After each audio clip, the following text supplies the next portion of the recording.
आप देख रहे हैं इंडिया टाउन न्यूज, भारत की बात, एक साल बेमिसाल। नमस्कार, जय जोहार। आप देख रहे हैं इंडिया टाउन न्यूज का एक खास बुलेटिन, खबरें राजनांदगांव की। मैं हूं आपके साथ सिमरन कौर। चलिए बुलेटिन की शुरुआत करने से पहले एक नजर डालते हैं आज की हेडलाइंस पर। एनएसएस द्वारा निकाली गई जागरूकता रैली, पेड़ संरक्षण विषय पर दिया गया विशेष ध्यान। बच्चों द्वारा नुक्कड़ नाटक का किया गया प्रदर्शन। मुहारा नदी में व्यक्ति ने कूद कर की आत्महत्या, स्थानीय लोगों ने मृत शरीर को निकाला बाहर। मामले की जांच में जुटी पुलिस।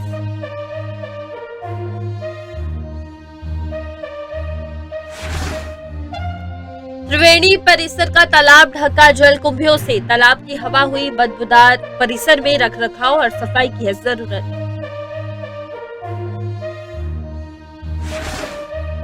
शहर के शिवाजी पार्क की उजड़ी सुंदरता, पार्क में सुविधाओं के साथ सफाई की कमी, देखरेख और आवश्यक सुधार की जरूरत।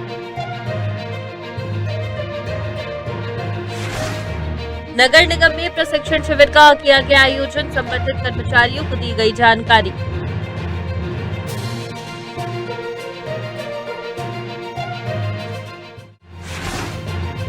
स्वच्छ भारत मिशन के तहत हुई समीक्षा बैठक, अधिकारी द्वारा दिए गए दिशा निर्देश।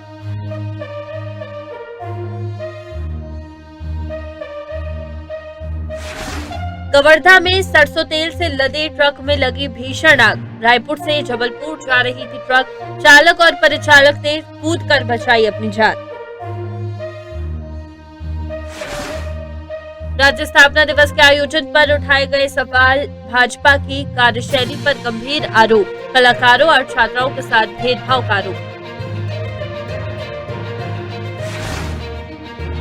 स्वच्छ भारत मिशन की बदहाल स्थिति, उपयोग करने लायक नहीं है सार्वजनिक शौचालय।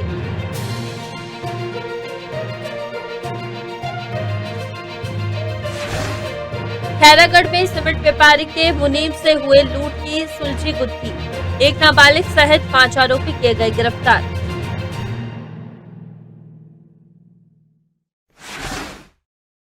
खबर खैरागढ़ से है, जहां राजनांदगांव के एक सीमेंट कारोबारी के मुनीम से लूट की घटना को पुलिस ने सुलझा लिया है। 25 अक्टूबर को खैरागढ़ से राजनांदगांव रूट पर कलकसा चौक के पास कुछ लुटेरों ने सीमेंट व्यापारी के मुनीम से लूटपाट की घटना को अंजाम दिया था। बता दें कि मुनीम अपने मोटरसाइकिल से कवर्धा और खैरागढ़ क्षेत्र से सीमेंट और वॉशिंग पाउडर की बिक्री के पैसे लेकर लौट रही थी। तभी कुछ अपराधियों ने उन्हें रोककर बुरी तरह से पीटा और नकदी से भरा बैग छीन लिया। घटना के बाद पुलिस ने गंभीरता से कार्रवाई शुरू की और सीसीटीवी फुटेज से आरोपियों की पहचान की है। और मिली जानकारी के अनुसार आरोपियों ने कर्ज चुकाने के लिए इस लूटपाट की घटना को अंजाम दिया था। 3 से 4 दिन पहले हमको संदेहियों की फुटेज प्राप्त हो गए थे और उसके आधार पर ही हम लोग उनका पता तलाश कर रहे थे। मैनुअली पूछते हुए हमको नादिया से पहले आरोपियों के बारे में पता चला और इस प्रकरण में कुल 5 आरोपी की संलिप्तता थी। 5 की गिरफ्तारी हो चुकी है। 5 से 100% मसरूका भी हमने बरामद किया है। कुल जो 7,80,000 था का नगद जो चोरी गया था, लूट हुआ था, उसमें से 5,07,000 का मसरूका नगद में जब्ती किया गया है। उसके बाद जो खर्चा की हुई रकम जो थी उसमें 1.5 लाख की नई पल्सर बाइक आरोपियों ने खरीदी थी, उसकी भी जब्ती हुई है। एक आईफोन 15 खरीदा था, उसकी भी जब्ती हुई है। एक OnePlus का फ़ोन खरीदा था, उसकी भी जब्ती हुई है। इसके अतिरिक्त अपराध में प्रयुक्त 3 मोटरसाइकिल और 4 मोबाइल, इस प्रकार कुल 8,86,000 का मसरूका हमने इसमें जब्त किया है।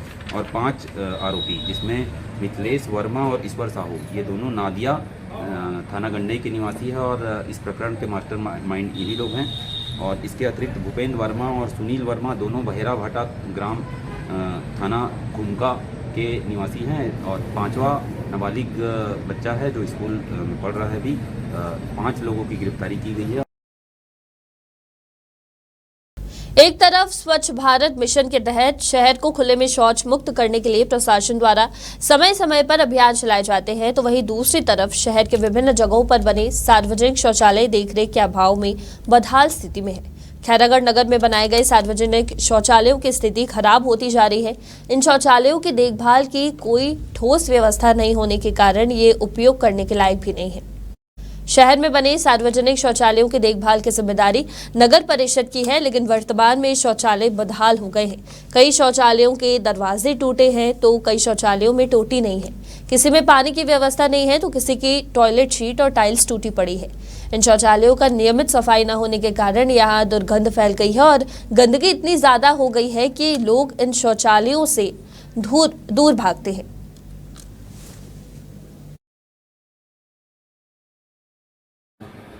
नियमित रूप से कर्मचारियों को निर्देशित किया गया है। नियमित रूप से कर्मचारियों द्वारा सफाई की जाती है।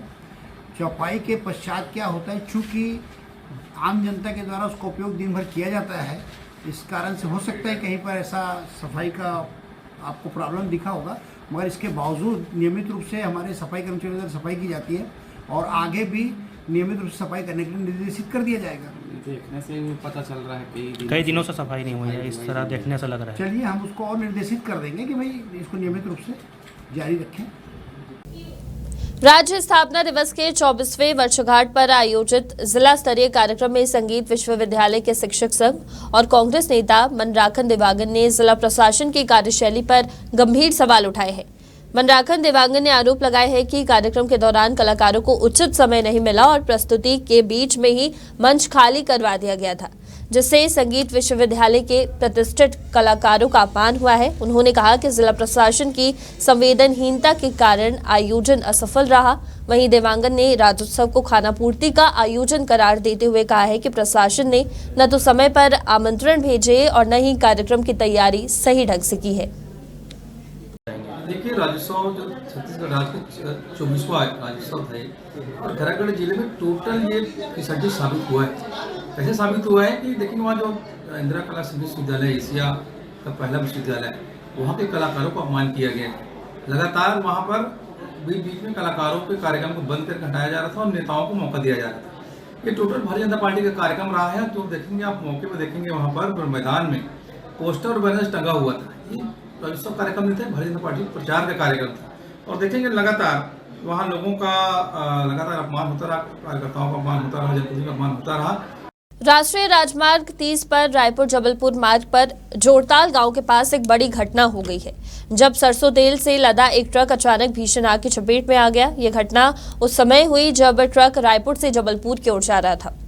आग इतनी भयंकर थी कि ट्रक चालक और परिचालक ने अपनी जान बचाने के लिए झपटी में कूदकर ट्रक से बाहर कूदने की सफलता पाई है। ट्रक के जलने के कारण लगभग 1 घंटे तक सड़क पर भारी जाम लग गया, जिससे यातायात प्रभावित हुआ है। सूचना मिलने के बाद दमकल और पुलिस की टीम मौके पर पहुंची और आग बुझाने की कोशिश की गई। हालांकि ट्रक पूरी तरह से जलकर राख हो गया है। वहीं दमकल कर्मियों की कड़ी मेहनत के बावजूद ट्रक को बचाया नहीं जा सका। राजनांदगांव में आगामी समय में नगरीय निकाय चुनाव होने वाला है, जिसको लेकर आज नगर निगम में प्रशिक्षण शिविर का आयोजन किया गया, जिसमें मुख्य रूप से तहसीलदार, नायब तहसीलदार, पटवारी, नगर निगम के कर्मचारी शामिल हुए हैं। तहसीलदार और अधिकारियों ने इस दौरान कर्मचारियों को मतदाता सूची तैयार करने के नियम, प्रक्रिया और सही तरीके से काम करने के महत्व को समझाया। इसके अलावा सभी को ये भी निर्देश दिए गए हैं कि उन्हें वार्डों में जाकर वास्तविक और सही जानकारी एकत्रित करनी होगी, ताकि चुनाव के समय किसी भी प्रकार की गलतफहमी या फिर गड़बड़ी न हो।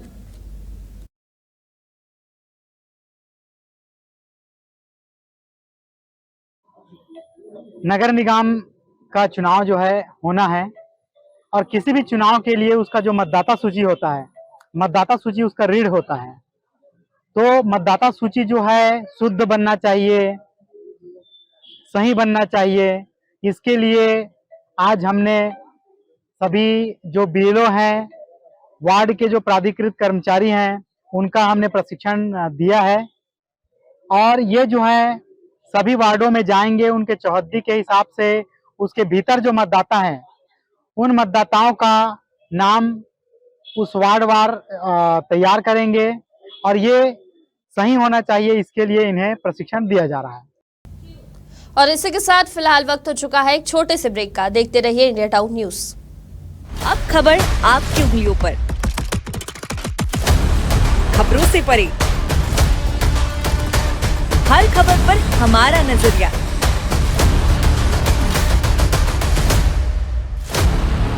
इंडिया टाउन न्यूज, भारत की बात। ब्रेक के बाद स्वागत है आप सभी का। बढ़ते हैं अगली खबर की ओर। राजनांदगांव नगर निगम द्वारा शहर के गुरुद्वारे के पीछे शिवाजी पार्क बनाया गया है, लेकिन देखरेख के अभाव में पार्क की स्थिति बेहद दयनीय है। पार्क में उचित सुविधाओं और नियमित सफाई, हरियाली और बुनियादी सुविधाओं जैसे बेंच, पानी की व्यवस्था, सुरक्षा और रात में रोशनी जैसी सुविधाएं होनी चाहिए ताकि लोग वहां आराम से आ जा सके और समय बिता सके। लेकिन इसलिए स्थानीय प्रशासन को इसके सुधार की दिशा में कदम उठाने चाहिए। मेरे पूर्व कार्यकाल के वार्ड में वो क्षेत्र जुड़ा था गुरुद्वारा के पास का गार्डन, जहाँ पे ओपन जिम लगा था, और ओपन जिम उसके बाद अचानक वर्तमान में गायब हो गया। उसको क्यों हटा दिया गया निगम प्रशासन ने, और क्या लोग वहाँ पर उसकी सुविधाओं का लाभ नहीं ले रहे थे? क्यों लोगों को वहाँ पर वंचित किया गया और लगा कहाँ और किसके दबाव में वहाँ से स्थानांतरित किया गया है? कि ऐसा तो नहीं कहीं उसको हटा के बेच दिया गया हो, क्योंकि निगम की प्रवृत्ति है कि कई चीजें आज तक के पता ही नहीं है। ये इसलिए इसकी जांच जरूरी है। मेरे द्वारा इस पर भी जानकारी मांगी गई है और आगे भी उस पर मैं कार्रवाई के लिए भी लिख रहा हूँ। तो निश्चित रूप से ये जो कार्रवाइयाँ हो रही हैं नगर निगम में, आप फिर वही मैं बात, 5 साल में तो इन्होंने कुछ किए नहीं। न कुलवीर छाबड़ा जी ने 5 साल शहर विकास में कोई पहल किए। शहर कांग्रेस कमेटी के अध्यक्ष और 5वीं बार के पार्षद हैं यहाँ, तो एक भी पहल किए होंगे शहर विकास के दिशा में तो अपना लेटर सार्वजनिक करें। माननीय श्रीमती हेमा देशमुख जी जो उनके कांग्रेस पार्टी से है, वो महापौर हैं, अभी हैं, पूर्व महापौर नहीं हुई है, महापौर का कार्यकाल खत्म नहीं हुआ, अभी महापौर हैं। इन्होंने शहर विकास में कोई काम किए होंगे? बताओ, आज जितने गार्डन आप देखते हो वो पूर्व के महापौर या आदरणीय डॉक्टर रमन सिंह जी मुख्यमंत्री थे उस समय की जो देन थी। 6 अमृत गार्डन बने जो रोड के किनारे किनारे, रोड को सजाने के लिए, जी रोड को सजाने की दृष्टि से रोड के किनारे किनारे छोटा छोटा गार्डन बना है, जिसमें एक अपना अम्बेडकर चौक में, जिस भदौरिया चौक जिसका नाम हम लोगों ने अम्बेडकर चौक के नाम से करण से किए हैं। शहर के त्रिवेणी परिसर का तालाब जलकुंभी से पूरी तरह से ढक गया है। वहां की हवा भी बदबूदार हो गई है। जब लोग ताजगी और शांति के लिए गार्डन या फिर पार्क में जाते हैं तो उन्हें इस तरह की गंदगी और प्रदूषण का सामना करना पड़ता है, जिससे उनके स्वास्थ्य पर बुरा असर पड़ता है। प्रशासन और स्थानीय अधिकारियों को नियमित रूप से इन क्षेत्रों की सफाई और रखरखाव का ध्यान रखना चाहिए। स्वच्छता अभियान के तहत प्रधानमंत्री नरेंद्र मोदी ने सफाई और स्वच्छता पर जोर दिया था। नगर निगम या जिला प्रशासन को इस ओर ध्यान देना चाहिए और जलकुंभी को हटाने के लिए स्थायी समाधान खोजना चाहिए ताकि यहाँ की सफाई और वातावरण में सुधार हो सके।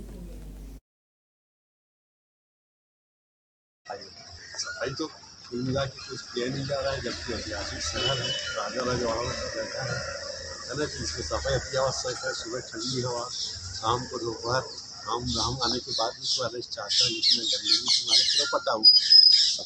सफाई कोई प्रकार का सफाई नहीं है, चाहे बीजेपी सरकार का हो चाहे कांग्रेस सरकार, किसी भी सरकार के द्वारा सफाई पर ध्यान नहीं दिया, बदबू बहुत। राजनांदगांव में एनएसएस द्वारा जागरूकता रैली का आयोजन किया गया है, जिसमें पेड़ संरक्षण विषय पर विशेष ध्यान केंद्रित किया गया। ये रैली जयस्तंभ चौक से प्रारंभ हुई और शहर के विभिन्न हिस्सों से होते हुए समाप्त हुई है। रैली का उद्देश्य लोगों को पेड़ों की महत्वता और पर्यावरण संरक्षण के प्रति जागरूक करना था। रैली के बाद बच्चों द्वारा नुक्कड़ नाटक का प्रदर्शन किया, जिसमें ये संदेश दिया गया कि हमारे लिए पेड़ क्यों जरूरी है और नाटक के माध्यम से ये भी बताया गया कि पेड़ रहेगा तो हम रहेंगे। इस पहल के जरिए बच्चों ने पेड़ पौधों के संरक्षण और पर्यावरण की सुरक्षा के बारे में समाज में सकारात्मक संदेश फैलाया है।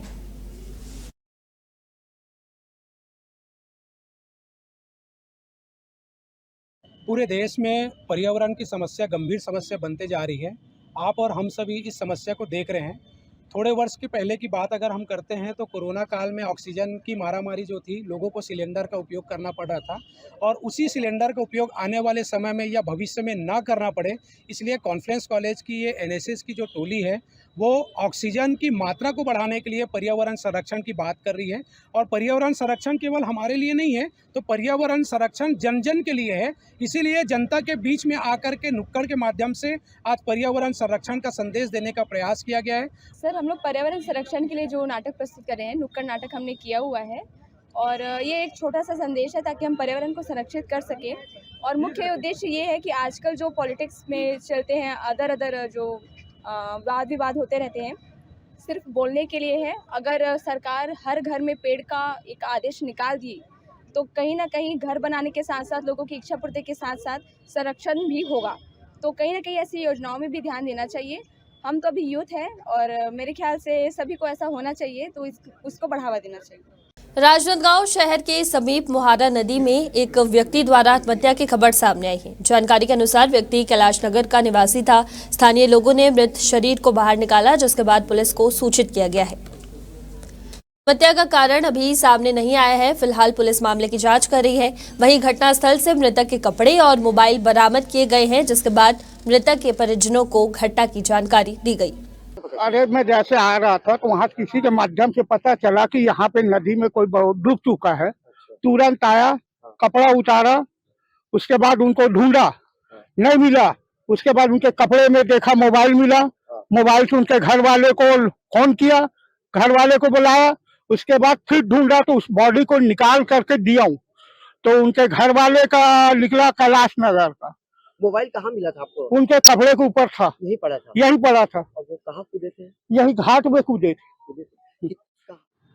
मृतक का नाम सुनील ठक्कर, पिता यशवंत भाई ठक्कर, उम्र 57 वर्ष, निवासी कैलाश नगर थाना कोतवाली क्षेत्र का रहने वाला है। प्रथम दृष्टया मृतक की मृत्यु नहाने से गहरे पानी में जाकर डूबने से प्रतीत हो रहा है। फिलहाल मृतक के शव को जिला अस्पताल के मसूरी में रखा गया है। अस्पताली में ऊपर से मर्ग इंटीमेशन कायम कर जांच पड़ताल कार्रवाई में लिया गया है। बीते दिनों पुलिस ने गौ तस्करी के मामले में मनोहर मनघटे और मुढ़ीपार के सरपंच प्रतिनिधि घनश्याम सिन्हा को गिरफ्तार किया था।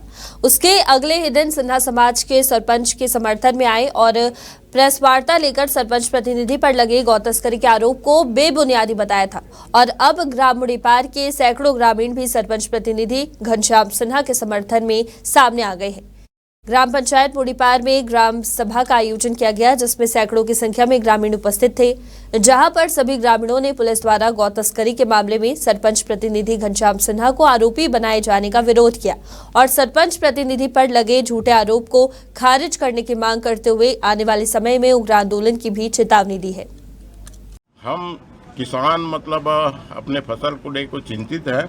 उस उद्देश्य को लेकर मतलब आवारा पशुओं को अनंतर मतलब ले जाने के व्यवस्था बनाए गए थे और बनाने के बाद कहीं चूक होने के बाद उस चूक को सुधार के मतलब प्रशासन के द्वारा उनके सहयोग से बकरकट्टा सारे पशुओं को मतलब व्यवस्थित किया गया। तो इसमें तस्कर वाला बात जो आ रहा है वो कहाँ तक उचित है, ये हमारे समझ से परे है। और हम मांग करते हैं पुलिस विभाग से कि मतलब जो नाम मुढ़ीपार से मतलब लिंक जोड़ के मतलब बनाया गया है, उस नाम को जब तक वो खारिज नहीं करेंगे तब तक हम सारे किसान आंदोलनरत रहेंगे। आने वाले समय में हम आंदोलन के लिए तैयार रहेंगे। ये हम लोग का आज का निर्णय इस बैठक में हुआ है। और इसी के साथ आज के इस खास बुलेटिन में इतना ही। देखते रहिए इंडिया टाउन न्यूज। नमस्कार। आप देख रहे हैं इंडिया टाउन न्यूज, भारत की बात, एक साल बेमिसाल।